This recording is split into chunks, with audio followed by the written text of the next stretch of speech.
ದಯವಿಟ್ಟು ನಮ್ಗೆ ಸ್ಮಶಾನಕ್ಕೆ 2 ಎಕರೆ ಸರ್ವೆ ಮಾಡಿಕೊಟ್ಟು ನಮ್ಗೆ ಒಂದು ಬೌಂಡ್ರಿ ಮಾಡಿಕೊಟ್ರೆ ನಮ್ಮ ಕಾಲೋನಿ ನಮ್ಮ ಜನಾಂಗಕ್ಕೆ ಅನುಕೂಲ ಆಗುತ್ತೆ ಅಂತ ಹೇಳ್ಬಿಟ್ಟು ಈ ಸಭೆಯಲ್ಲಿ ಕೇಳ್ತಾ ಇದ್ದೀನಿ ಸರ್. ಧನ್ಯವಾದ ಸರ್. ಓಡಾಡಿ ಸಾಕಾಗಿದೆ. ಯಾವ ಇಲಾಖೆಗೆ ಹೋದ್ರೆ ನಮ್ಗೆ ನ್ಯಾಯ ಸಿಗ್ತಾ ಇಲ್ಲ.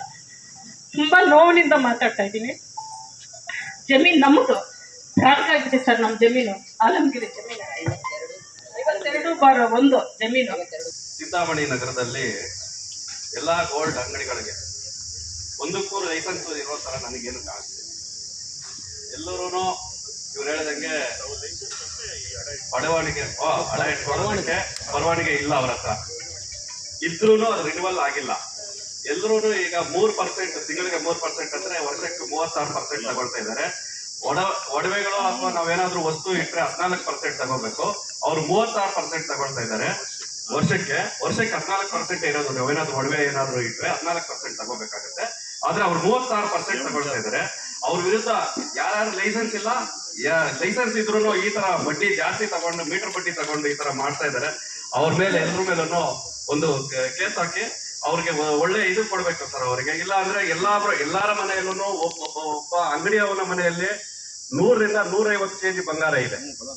ಈಗ ಅವರು ಒರಿಜಿನಲ್ ಚೀಟಿಗಳು ಕೊಟ್ಟಿದ್ರೆ ಇಷ್ಟು ಅವ್ರದ್ದು ಏನ್ ಟರ್ಮ್ಸ್ ಅಂಡ್ ಕಂಡೀಷನ್ಸ್ ಇದೆಯೋ ಅದನ್ನ ಕೊಡೋದನ್ನ ಬಿಟ್ಟು ಅವ್ರ ಇಷ್ಟ ಬಂದಾಗ ಒಂದು ಚೀಟಿಗಳು ಕೊಡೋದು, ಅವ್ರು ಮತ್ತೆ ಎತ್ಕೊಂಡ್ ಬಂದಾಗ ನಮ್ ಚೀಟಿನೇ ಅಲ್ಲ, ನಮ್ ರೈಟಿಂಗೇ ಅಲ್ಲ, ನಮ್ ಸಂಬಂಧನೇ ಇಲ್ಲ ಅಂತ ಹೇಳ್ಬಿಟ್ಟು 100ರಿಂದ 150 kg ಒಂದೊಂದು ಮನೆಯಲ್ಲಿ ಬಂಗಾರನ ಯಾಮಾರಿಸಿದ್ದಾರೆ.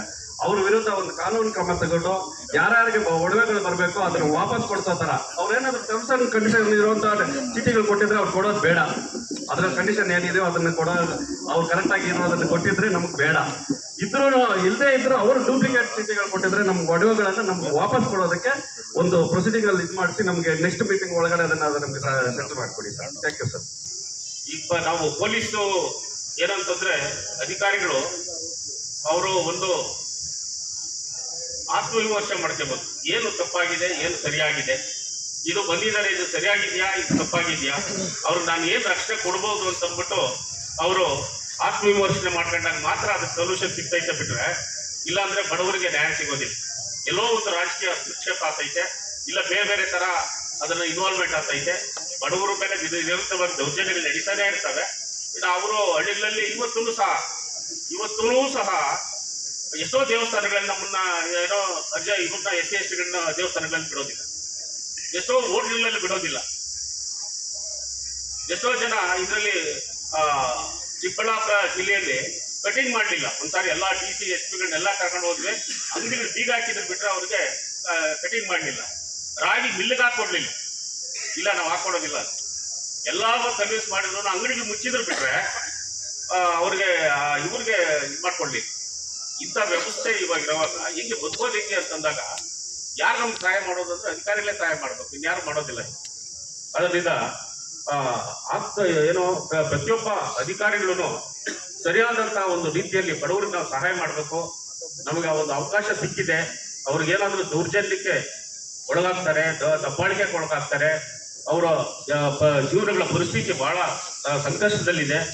ಅವ್ರಿಗೆ ನೇರವಾಗಿ ನಾವು ಸಹಾಯ ಮಾಡುವಂತ ಮನಸ್ಥಿತಿ ಇಲ್ಲ ಅಂತಂದ್ರೆ 200 ವರ್ಷ ಹೋದ್ರೂ ಈ ದಲಿತರ ಮೇಲೆ ದೌರ್ಜನ್ಯಗಳು ನಡೀತಾನೆ ಇರ್ತವೆ, ದಬ್ಬಾಳಿಕೆಗಳು ನಡೀತಾನೆ ಇರ್ತವೆ.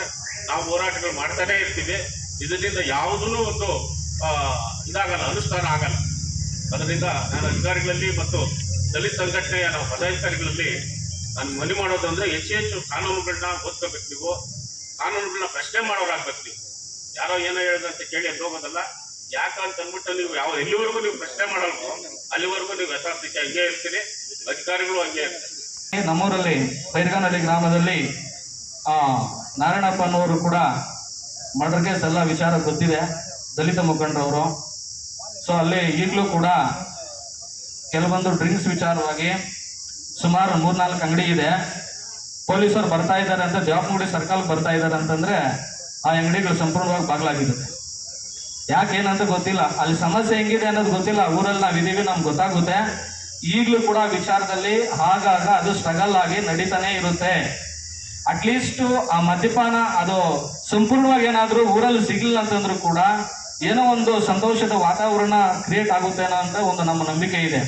ಈಗ ಅವ್ರ ಮಕ್ಕಳು ಕೂಡ ತುಂಬಾ ಸ್ಟ್ರಗಲ್ ಆಗಿದ್ದಾರೆ. 24 hours into 7 ಕುಡಿತಾನೆ ಇರ್ತಾರೆ ಅವರು. ಬಟ್ ಅದು ಊರಲ್ಲೇ ಎಷ್ಟು ಬೇಕು ಅಷ್ಟು ಸಿಗುತ್ತೆ. ಸೊ ಇದನ್ನ ತಾವು ದಯವಿಟ್ಟು ಅಲ್ಲಿ ಏನೋ ಸಮಸ್ಯೆ ಆಗೋದಕ್ಕಿಂತ ಮುಂಚೆ ತಾವು ಹಿರಿಯರಿದ್ದೀರ, ನೀವು ಪೊಲೀಸ್ ಇಲಾಖೆ ಎಲ್ಲ ನಿಮಗೆ ಗೊತ್ತಿರುತ್ತೆ. ತಾವು ದಯವಿಟ್ಟು ಆ ಗ್ರಾಮದಲ್ಲಿ ಸಂಪೂರ್ಣವಾಗಿ ಆ ಸಾರೆ ಅಂಗಡಿಗಳನ್ನ ಮುಚ್ಚಿಸ್ಬೇಕಂತೇಳಿ ತಮ್ಮಲ್ಲಿ ಮನವಿ ಮಾಡಿಕೊಳ್ತಾ ಇದ್ದೀನಿ. ದಲಿತರಿಗೆ ಸಾಮಾನ್ಯವಾಗಿ ಬರೋದಂತಂದ್ರೆ ರೆವಿನ್ಯೂ ಇಲಾಖೆಯಲ್ಲಿ ಸಮಸ್ಯೆ ಬರುತ್ತೆ, ಮತ್ತೆ ಅರಣ್ಯ ಇಲಾಖೆಯಲ್ಲಿ ಬರುತ್ತೆ. ಅದೇ ಇಲಾಖಾ ಮಟ್ಟದಲ್ಲಿ ಸಮಸ್ಯೆಗಳು ಕಾಣಿಸ್ತಾನೆ ಇದಾವೆ. ಅದಕ್ಕೆ ಪರಿಹಾರ ಈಗ ಸ್ಟೇಷನ್ ಮಟ್ಟದಲ್ಲೂ ಕುಂದುಕೊರತೆಗಳ ಸಭೆ ಅರೇಂಜ್ ಮಾಡ್ತಾ ಇದ್ದಾರೆ. ನಾವು ಅಟೆಂಡ್ ಆಗ್ತಾ ಇದ್ದೀವಿ, ಹಲವಾರು ಸಮಸ್ಯೆಗಳನ್ನ ಹೇಳಿದ್ದೀವಿ. ಹೆಚ್ಚಿನ ಸಂಖ್ಯೆಯಲ್ಲಿ ನಮಗೆ ರೆವಿನ್ಯೂ ಇಲಾಖೆಯಲ್ಲೇ ಕಾಣಿಸ್ತಾ ಇದೆ. ಈಗ ನಮ್ದು ಶಿಡ್ಲಘಟ್ಟ ತಾಲೂಕು ದೊಡ್ಡತೇಕಳ್ಳಿ ನಮ್ಮೂರಲ್ಲಿ ಸರ್ವೆ ನಂಬರ್ 78 ಸುಮಾರು ಜನ ಬಡವರಿದ್ದಾರೆ. ಅವರಿಗೆ ಸಾಗೋಳ್ ಚೀಟಿ ಮಂಜೂರಾಗಿ ಸುಮಾರು 50 ವರ್ಷ ಆಗಿದೆ. ಕೆಲವ್ರಿಗೆಲ್ಲ ನಾನು ಹುಟ್ಟೋಕೆ ಮುಂಚೆನೂ ಸಾಗೋಳ್ ಚೀಟಿ ಮಂಜೂರಾಗಿದೆ, ಪಿ ನಂಬರ್ ಅಲ್ಲಿ ಇದೆ. ಇದುವರೆಗೂ ದುರಸ್ತಿ ಆಗಿಲ್ಲ. ಈಗ ಮೊನ್ನೆ ದುರಸ್ತಿ ಮಾಡೋದಕ್ಕೆ ಈಗ ರೆವಿನ್ಯೂ ಇಲಾಖೆಯಿಂದ ತಹಸೀಲ್ದಾರ್ ಇಲಾಖೆಯಿಂದ ಸರ್ವೆ ಮಾಡೋದಕ್ಕೆ ಬಂದರು. ಸರ್ವೆ ಮಾಡೋಕ್ಕೆ ಬಂದಾಗ ಆ ಒಂದು ಸರ್ವೆ ನಂಬರನ್ನು ಗೋಕಾರ್ಡ್ ಅಂತ ಹೇಳ್ಬಿಟ್ಟು ಫಿಕ್ಸ್ ಮಾಡಿದ್ದಾರೆ. ಗೋಕಾರ್ಡ್ ಅಂತಂದ್ರೆ ಈ ಅರಣ್ಯ ಇಲಾಖೆ ಹೋಗಿದೆ.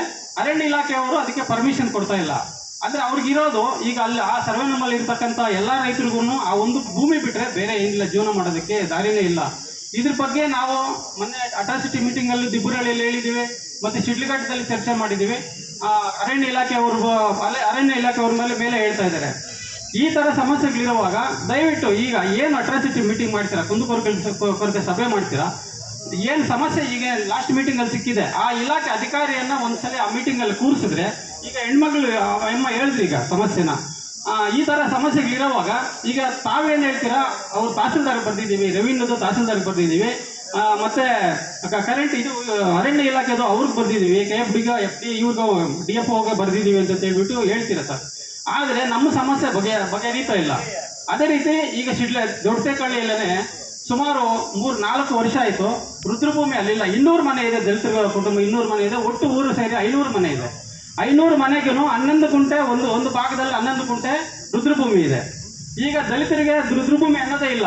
ಯಾವುದೋ ಕೆರೆಗೆ ಹೋಗೋ ಕಾಲುವೆಯಲ್ಲಿ ಉಳ್ಕೊಂಡು ಒಬ್ಬರನ್ನ ತೆಗೆದು ಒಬ್ಬರನ್ನ ಹಾಕೋದು, ಒಬ್ಬರನ್ನ ತೆಗೆದು ಒಬ್ಬರನ್ನ ಹಾಕೋದು ಈ ಸುಮಾರು ವರ್ಷಗಳಿಂದನೇ ನಡೀತಾ ಬರ್ತಾ ಇದೆ.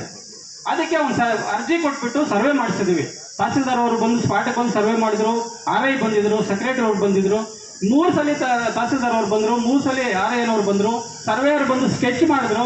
ಸ್ಕೆಚ್ ಎಲ್ಲ ಆದಮೇಲೆ ಫೈಲೆಲ್ಲ ಪಿಟಪ್ ಮಾಡಿಬಿಟ್ಟು AC ಕಳಿಸಿದ್ದೀವಿ ಅಂತ ಹೇಳಿದ್ರು. ಮತ್ತೆ AC ಆಫೀಸ್ಗೆ ಹೋಗಿ ನಾವು ನೋಡಿದಾಗ 2 ಎಕರೆ ಮಾಡಿರೋದನ್ನ ಅರ್ಧ ಎಕರೆ ಮಾತ್ರ ಸ್ಕೆಚ್ ಮಾಡಿದ್ದಾರೆ.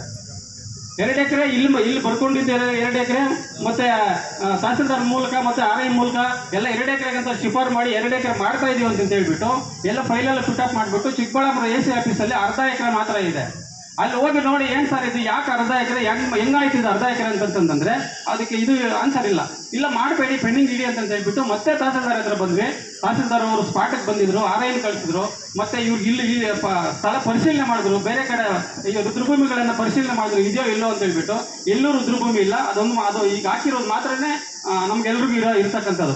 ಆದ್ರೆ 3 ವರ್ಷದಿಂದ ಇದು ನಡೀತಾನೇ ಇದೆ. ಬಟ್ ಇದುವರೆಗೂ ಅದ್ರ ರಿಸಲ್ಟೇ ಸಿಕ್ಕಿಲ್ಲ. ಅದು ದಾಖಲೆನೇ ಮಾಡಿಕೊಡ್ಲಿಲ್ಲ. ಒಂದೊಂದು ದಿವಸ ಹೋದ್ರೆ ಒಂದೊಂದು ಕಾರಣ ಹೇಳ್ತಾರೆ, ಒಂದೊಂದು ದಿವಸ ಹೋದ್ರೆ ಒಂದೊಂದು ಕಾರಣ ಹೇಳ್ತಾರೆ.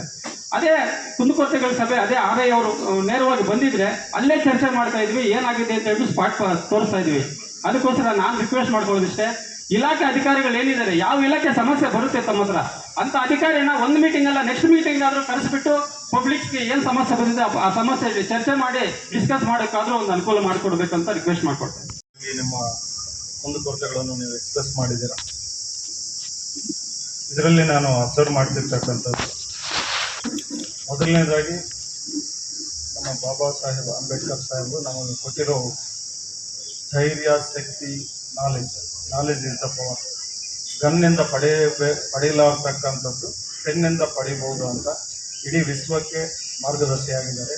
ಅನ್ಫಾರ್ಚುನೇಟ್ಲಿ ನಾವು ಅವರು ಏನು ವೆಪನ್ ಕೊಟ್ಟಿದ್ದಾರೋ ಅದನ್ನೇ ಸಹ ಮೂಲೆಯಲ್ಲಿ ಇಡ್ತಾ ಇದ್ದೀವಿ.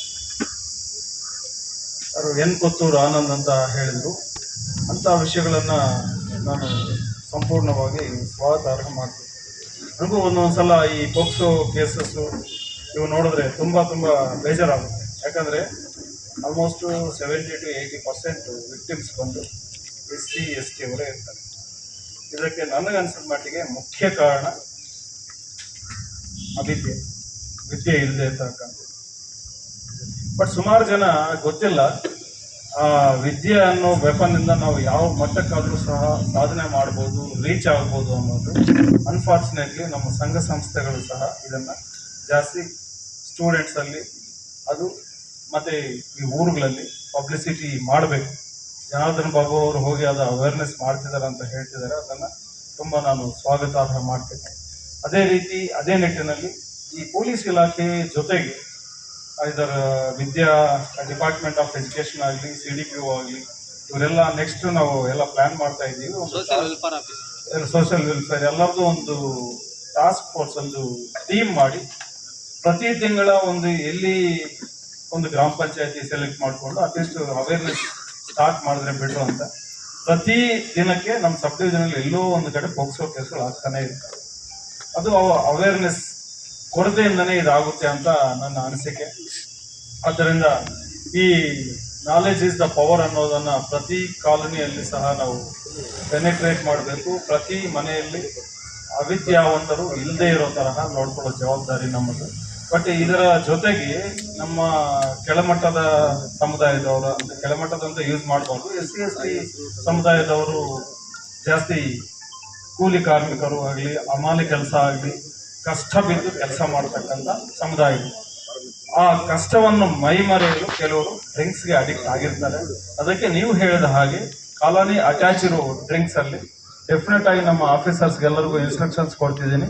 ಮುಲಾಜ್ ಇಲ್ಲದೆ ಏನು ಕಾನೂನು, ಅಬಕಾರಿ ಕಾನೂನನ್ನು ಯಾವನಾದರೂ ಮೀರಿದ್ರೆ ಅದರ ಮೇಲೆ ನಿರ್ದಾಕ್ಷಿಣ್ಯವಾಗಿ ಕ್ರಮ ಕೈಗೊಳ್ಳಕ್ಕೆ ನಾನು ಕಟ್ಟುನಿಟ್ಟಾಗಿ ಸೂಚನೆಗಳನ್ನು ನೀಡ್ತಾ ಇದ್ದೀನಿ ನಮ್ಮ ಸಬ್ ಡಿವಿಷನ್. ಇದರ ಜೊತೆಗೆ ಸುಮಾರು ಜನ ಎಕ್ಸ್ಪ್ರೆಸ್ ಮಾಡಿದ್ದು ಜನಾರ್ದನ್ ಬಾಬು ಅವರಾಗಲಿ ಮತ್ತೆ ನಮ್ಮ ಈ ಪ್ರತಾಪ್ ಅವರಾಗಲಿ, ಈ ಆ ಒಡವೆ ಅಡ ಇಡೋದು ಪ್ಲೆಡ್ಜ್ ಮಾಡೋಕ್ಕೆ ತನ್ನದೇ ಆದ ರೂಲ್ಸ್ ಅಂಡ್ ರೆಗ್ಯುಲೇಷನ್ಸ್ ಇವೆ. ಆ ರೂಲ್ಸ್ ಅಂಡ್ ರೆಗ್ಯುಲೇಷನ್ಸ್ ಅನ್ನ ನಾವು ಸಹ ಅಡ ಇಡೋರು ಅವರ ಹತ್ರ ನಾವು ದಾಖಲಾತಿಗಳನ್ನು ಕೇಳಬೇಕು. ಕರೆಕ್ಟ್ ಆಗಿ ಅವ್ರದ್ದು ಸಿಗ್ನೇಚರು, ಅವ್ರದ್ದು ಲೆಟರ್ ಪ್ಯಾಡ್, ಅವ್ರಿಗೆ ಏನಿದೆ ಆ ಕಂಡೀಷನ್ಸ್ ಕರೆಕ್ಟ್ ಆಗಿ ನಾವು ಕಂಪ್ಲೇಂಟ್ ಮಾಡ್ತಿದೀವ ಇಲ್ಲ ಅಂತ ನೀವು ರೂಲ್ಸ್ ಅಂಡ್ ರೆಗ್ಯುಲೇಷನ್ಸ್ ಕರೆಕ್ಟ್ ಆಗಿ ಕೇಳಿದಾಗ ಅವ್ರದ್ದು ಸಾಕಷ್ಟು ಪುರಾವೆಗಳು ಇದ್ದರೆ ನಾವು ಯಾವ ಮಟ್ಟಕ್ಕಾದರೂ ಸಹ ಕಾನೂನಿನ ಅಡಿಯಲ್ಲಿ ಫೈಟ್ ಮಾಡಬಹುದು. ನಾನು ಲಾಸ್ಟ್ ಟೈಮ್ ಸಹ ಈ ಜ್ಯುವೆಲ್ರಿ ಅಸೋಸಿಯೇಷನ್ ಮೀಟಿಂಗ್ ಒಂದು 10 days ಬ್ಯಾಕ್ ಕರೆದಾಗ ಹೇಳಿದ್ದೀನಿ, ನಿರ್ದಾಕ್ಷಿಣ್ಯವಾಗಿ ಯಾರು ನಮ್ಮ ಇನ್ಸ್ಪೆಕ್ಟರ್ಗೂ ಹೇಳಿದ್ದೀನಿ, ಎಷ್ಟು ಜ್ಯುವೆಲ್ರಿ ಅಂಗಡಿಗಳಿಗೆ ಅವ್ರದ್ದು ಪ್ಲೆಡ್ಜ್ ಮಾಡ್ಕೊಳಕ್ಕೆ ಏನಾದರೂ ಅಥಾರಿಟಿ ಇದ್ರೆ ಅದು ಕಾಪಿ ತಗೊಳ್ಳಿ ಅಂತ ಹೇಳಿದ್ದೀನಿ. ಅದು ಇನ್ಮೇಲೆ ರಿಪೀಟ್ ಆಗದಂಗೆ ನೋಡ್ಕೊಳ್ತೀವಿ. ಮತ್ತೆ ಇದರ ಜೊತೆಗೆ ಕೆಲವು ಜೂಜು, IPL ಇವೆಲ್ಲ ಸಹ ಕಂಟ್ರೋಲ್ ಮಾಡೋ ಜವಾಬ್ದಾರಿ ನಮ್ದಿದೆ. ಅದು ಈ ಕ್ರಮೇಣ 2023, 24, 25, 26ರಲ್ಲಿ ಗ್ರಾಫ್ ಇನ್ಕ್ರೀಸ್ ಆಗ್ತಾ ಇದೆ. ಇನ್ನೂ ಇನ್ಕ್ರೀಸ್ ಮಾಡಿ ಡೆಫಿನೆಟ್ ಆಗಿ ಅದು ಮಟ್ಟ ಹಾಕುವ ನಿಟ್ಟಿನಲ್ಲಿ ಕ್ರಮ ಕೈಗೊಳ್ತೀವಿ. ಇನ್ನೂ ಒಂದು 3-4 ಕೇಸ್ಗಳಲ್ಲಿ ಯಾರಾದರೂ ಲಿಕ್ಕರ್ ಮಾರ್ತಿದ್ರೆ ಅವ್ರನ್ನ ಎಕ್ಸ್ಟೆನ್ಮೆಂಟ್ ಗಡೀಪಾರು ಮಾಡೋಕ್ಕೆ ಸಹ ನಾವು ಪ್ರಪೋಸಲ್ ರೆಡಿ ಮಾಡೋಕ್ಕೆ ನಮ್ಮ SP ಸಾಹೇಬ್ ಹೇಳಿದ್ದಾರೆ. ಅದೇ ಸೂಚನೆಗಳನ್ನು ನಾವು ಸಹ ನಮ್ಮ ಅಧೀನ ಅಧಿಕಾರಿಗಳಿಗೆ ನಾವು ಕೊಟ್ಟಿದ್ದೀವಿ. ಮತ್ತೆ ಇನ್ನೊಂದೇನೆಂದ್ರೆ ಈ ಲ್ಯಾಂಡ್ ರೆವೆನ್ಯೂ ಮ್ಯಾಟರ್ಸ್ ಅಲ್ಲಿ ಪೊಲೀಸರಿಗೆ ಅವರದೇ ಆದ ಕಟ್ಟುನಿಟ್ಟಿನ ಬೌಂಡ್ರೀಸ್ ಇವೆ. ಅದನ್ನ ದಾಟಿ ನಾವು ಸಹಾಯ ಮಾಡೋಕ್ಕೆ ಕಷ್ಟ ಆಗ್ತದೆ. ಅದನ್ನ ಕೆಲವರು ನಮ್ಮ ಮೇಲೇನೆ ವಿಡಿಯೋ ಮಾಡ್ಕೊಂಡು ನಮ್ಮ ಮೇಲೆ ಕೋರ್ಟ್ಗೆ ಹೋಗಿರೋ ಸಂದರ್ಭಗಳು ಜಾಸ್ತಿ ಇವೆ. ಬಟ್ ಕರೆಕ್ಟ್ ಆಗಿ ಗೈಡ್ ಮಾಡ್ತೀವಿ. ಅದರ ಪ್ರಕಾರ ನೀವು ಏನು ಪರಿಹಾರ ಎಲ್ಲಿ ಕಂಡ್ಕೋಬಹುದು ಅಲ್ಲಿ ಕಂಡ್ಕೋಬೇಕಾಗುತ್ತೆ. ಬಟ್ ದುರಾದೃಷ್ಟವಶಾತ್ತು ಕೆಲವು ಗ್ರಾಮೀಣ ಪ್ರದೇಶಗಳಲ್ಲಿ ಉದ್ರೇಕಕ್ಕೊಳಗಾಗಿ ಕೆಲವು ಕ್ರಿಮಿನಲ್ ಪ್ರಕರಣಗಳು ಸಹ ದಾಖಲಾಗ್ತಾ ಇದ್ದಾವೆ. ಅದು ಗೊತ್ತಾಗಬೇಕು ಜನರಿಗೆ. ನಾವು ಜಗಳ ಮಾಡ್ಕೊಳ್ಳೋದ್ರಿಂದ, ಪೊಲೀಸ್ ಸ್ಟೇಷನ್ಗೆ ಹೋಗೋದ್ರಿಂದ ನಮ್ಮ ಸಮಸ್ಯೆ ಬಗೆಹರಿಯಲ್ಲ.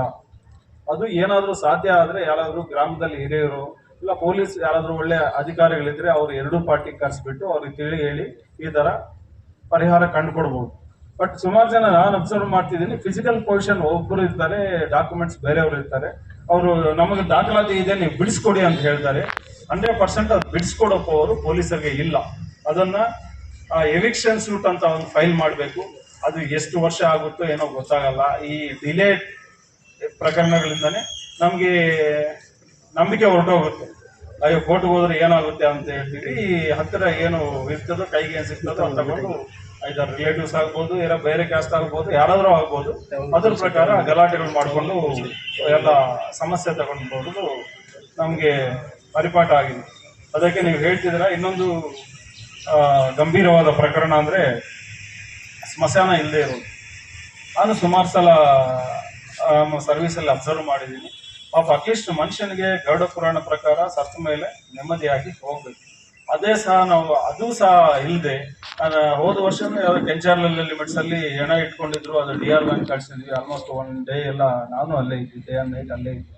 ಅದಕ್ಕೆ ಅಂತ ಪ್ರಕರಣ ರಂಗೇನಲ್ಲಿ ಆ ಪ್ರಕರಣಗಳು ದಾಖಲ ಆಗಬಾರ್ದು ಅಂತ ಸಂದರ್ಭ ಆಗಬಾರ್ದು ಅಂದ್ರೆ ನೀವು ದಯವಿಟ್ಟು ಏನೋ ಇದೆಯೋ ನೀವು ಅರ್ಜಿ ತಗೊಂಡ್ಬನ್ನಿ. ನಿಮ್ಮ ಜೊತೆ ನಾನೇ ತಹಸೀಲ್ದಾರ್ ಹತ್ರ ಬರ್ತೀನಿ. 100% ಅದು ಕಾನೂನು ಅಡಿಯಲ್ಲಿ ನಿಮಗೆ ಇದ್ರೆ, ಗೌರ್ಮೆಂಟ್ ಲ್ಯಾಂಡ್ ಇದ್ರೆ ನಾವೇ ನಿಂತ್ಕೊಂಡು ಒಂದು ಗೌರ್ಮೆಂಟ್ ಲ್ಯಾಂಡ್ ಇದಕ್ಕೆ ಸ್ಮಶಾನಕ್ಕೆ ಅಂತ ಇಯರ್ ಮಾರ್ಕ್ ಮಾಡೋಣ. ಆ ನಿಟ್ಟಿನಲ್ಲಿ ಯಾವುದು ಕ್ಯಾಸ್ಟ್ ಕ್ಲಾಶ್ ಆಗದಂಗೆ ನೋಡೋಣ. ಇನ್ನೊಂದೇನಂದ್ರೆ ಈ ಅಂಬೇಡ್ಕರ್ ವಿಗ್ರಹ ಸ್ಥಾಪನೆಗೆ ಯಾವ ಇಲಾಖೆಯು ಪ್ರತ್ಯೇಕವಾಗಿ ನಮ್ಮ ಪೊಲೀಸ್ ಇಲಾಖೆ ಯಾವತ್ತೂ ಸಹ ಅದಕ್ಕೆ ಅಪೋಸ್ ಮಾಡೋದಿಲ್ಲ. ಬಟ್ 2012ರಲ್ಲಿ ಒಂದು ಸರ್ಕ್ಯುಲರ್ ಇದೆ. ಅದು ಪ್ರೈವೇಟ್ ಜಾಗ ಬಿಟ್ಟು ಯಾವ್ದು ಬೇರೆ ನಗರಸಭೆ ಆಗ್ಬೋದು, PWD ಆಗ್ಬೋದು, ಈ ಇಒ ಅಂಡರಲ್ಲಿ ಆಗ್ಬೋದು, ಎಲ್ಲಿ BO ಅಂಡರಲ್ಲಿ ಆಗ್ಬೋದು, ಯಾವ ಸ್ಥಳದಲ್ಲಿ ನೀವು ಪ್ರತಿಮೆ ಇಡ್ತೀರೋ ಅದರಲ್ಲಿ ಸರ್ಕ್ಯುಲರ್ ಇದೆ, SOP ಇದೆ. ಪಾಲನೆ ಮಾಡಿ ಪರ್ಮಿಷನ್ ತಗೊಂಡು ಇಡಿ. ಯಾರು ಬೇಡ ಅಂತ ಹೇಳಲ್ಲ. ಬಟ್ ನೀವು ಪ್ರೈವೇಟ್ ಸೈಟ್ ಅಲ್ಲಿ ಏನೋ ನಂದು ಸೈಟ್ ಇದ್ರೆ ಅದ್ರಲ್ಲಿ ಅಂಬೇಡ್ಕರ್ ವಿಗ್ರಹ ನಾನು ಇಡ್ತೇನೆ ಯಾರು ಅದಕ್ಕೆ ಅದು ಅಪೋಸ್ ಮಾಡಕ್ ಆಗಲ್ಲ. ಅದ್ರ ಪ್ರಕಾರ ನೀವು ಮಾಡ್ಕೋಬಹುದು. SOP ಪಾಲನೆ ಮಾಡ್ಬೇಕಂತ ನಾನು ನಿಮ್ಮಲ್ಲಿ ವಿನಂತಿಸ್ಕೊಳ್ತೀನಿ. ಪಾಲನೆ ಮಾಡೋರು, ಕಾನೂನು ಫ್ರೇಮ್ ಮಾಡೋರು ಯಾರು? ಸಾರ್ವಜನಿಕರು. ಹೇಗೆ ಅಂದ್ರೆ ನೀವು ನೀವು ಎಲೆಕ್ಟ್ ಮಾಡ್ಕೊಂಡಿರೋ ರೆಪ್ರೆಸೆಂಟೇಟಿವ್ಸ್ ಅಲ್ಲಿ ಅಸೆಂಬ್ಲಿಯಲ್ಲಿ, ಪಾರ್ಲಿಮೆಂಟ್ ಅಲ್ಲಿ ಕಾನೂನನ್ನ ಫ್ರೇಮ್ ಮಾಡೋದು. ಅದಕ್ಕೆ ದಯವಿಟ್ಟು ಅರ್ಥ ಮಾಡ್ಕೊಳ್ಳಿ. ಕಾನೂನು ಪಾಲನೆ ಮಾಡಬೇಕಾಗಿರೋ ಪೊಲೀಸರೊಂದಿಗೆ ಸಹಕಾರ ನೀಡಿ. ನೀವು ಸುಮಾರು ಪೊಲೀಸರೊಂದಿಗೆ 2 ಆಂಗಲ್ ಅಲ್ಲಿ ಹೇಳಿದಿರಿ. ಸುಮಾರು ಜನ ಅಲ್ಲಿ ಮರದ ಕೆರೆಗಳಿಗೆ ದಿನಗಟ್ಟಲೆ ಕಾಯಿಸ್ತಾರೆ ಅಂತ. ದಯವಿಟ್ಟು ಅಂತ ಏನೋ ಇದ್ರೆ ಇಮಿಡಿಯೇಟ್ ನನ್ನ ಮೊಬೈಲ್ಗೆ ಮೆಸೇಜ್ ಮಾಡಿ. ಯಾಕಂದ್ರೆ ಸಾರ್ವಜನಿಕ ಅಧಿಕಾರಿಗಳು ಸ್ಯಾಲ್ರಿ ತಗೊಳ್ತಿರೋದೇ ನಿಮ್ಮಿಂದ. ನೀವು ಕೊಡೋ ಟ್ಯಾಕ್ಸ್ ಇಂದಾನೇ ನಾವು ಸ್ಯಾಲ್ರಿ ತಗೊಳ್ತಿರೋದು. ನಾವು ಇರೋದು ಸಹ ಯಾರು ನೊಂದ ವ್ಯಕ್ತಿಗಳು ಯಾರು ಬರ್ತಾರೋ ಅವ್ರಿಗೆ ಸಹಾಯ ಮಾಡಕ್ಕೆ ಇರೋದು. ಹಂಗಿದ್ದಾಗ ಯಾರು ಕರಪ್ಷನ್ ಚಾರ್ಜಸ್ ಹೇಳಿದ್ರು, ಕರಪ್ಷನ್ ಆಗಲಿ, ನಿಮ್ಮ ಡಿಲೇ ಆಗಲಿ, ಯಾವುದೇ ಕಾರಣಕ್ಕೂ ನಾನಾಗಲಿ, ನಮ್ಮ SP ಸಾಹೇಬರಾಗಲಿ, ಅಡಿಷನಲ್ SP ಆಗಲಿ, ಮೇಲಧಿಕಾರಿಗಳು ಯಾರು ಸಹಿಸೋದಿಲ್ಲ. ಯಾಕಂದ್ರೆ ಕರಪ್ಷನ್ ಎಷ್ಟು ಭೂತ ಅಂದ್ರೆ ಕೆಲವರು ಇಮ್ಯಾಜಿನ್ ಮಾಡ್ಕೊಳ್ತಾರೆ. ಹಂಗ ಆಗ್ಬಿಟ್ಟಿದೆ ಅನ್ಫಾರ್ಚುನೇಟ್ಲಿ. ದುಡ್ಡಿಲ್ಲ ಅಂದ್ರೆ ಪೊಲೀಸರು ಕೆಲಸ ಮಾಡಲ್ಲ ಅಂತ. ಅದು ಹೋಗ್ಬೇಕು. ಅವತ್ತಿದ್ರು 100% ಹೋಗ್ಬೇಕು. ಯಾಕೆ ಸ್ಯಾಲ್ರಿ ತಗೊಳ್ತಾ ಇಲ್ವಾ ನಾವು? ಪ್ರೀತಿಯಿಂದ ನೀವು ಕೊಡಂಗಿದ್ರೆ ಕೂಡ ಅದು ಬೇರೆ ಪ್ರಶ್ನೆ. ಯಾರಾದ್ರೂ ನಿಮ್ ಜೇಬು ಕೈ ಹಾಕಿ ಕಿತ್ಕೊಳ್ಳೋದು ಅವೆಲ್ಲ ಮಾಡಿದ್ರೆ ಖಂಡಿತ ನನ್ನ ಗಮನಕ್ಕೆ ತಗೊಂಡ್ಬನ್ನಿ. ವಿತ್ ಎವಿಡೆನ್ಸ್ ಇದ್ರೆ, ಮುಲಾಜ್ ಇಲ್ಲದೆ ಇದೀಗ ಯಾರು ಹೇಳ್ತಾ ಇದ್ರು, ಡೆಫಿನೆಟ್ ಆಗಿ ಯಾರೇ ಆದ್ರೂ ನಾವು ಆಕ್ಷನ್ ತಗೊಳ್ಳಕ್ಕೆ ಸಿದ್ಧರಿದ್ದೀವಿ. ನೀವೇನೇನು ಅಹವಾಲು ಹೇಳಿದ್ದೀರಾ, ನೆಕ್ಸ್ಟ್ ಬರೋ 3 ತಿಂಗಳೊಳಗೆ ಮ್ಯಾಕ್ಸಿಮಮ್ ನಿಮ್ಮ ಸಮಸ್ಯೆಗಳನ್ನು ಪರಿಷ್ಕಾರ ಮಾಡೋಕ್ಕೆ ನಾನು ಚಾಚು ತಪ್ಪದೆ ನಾನು ಟ್ರೈ ಮಾಡ್ತೀನಿ. ನಾನು ಆಗಲಿ, ನಮ್ಮ ಅಧಿಕಾರ ಮಿತ್ರರಾಗಲಿ. ನೀವು ಈ ಸುಡು ಬಿಸಿಲಲ್ಲಿ ಬಂದಿದ್ದೀರಾ ನಮ್ಮ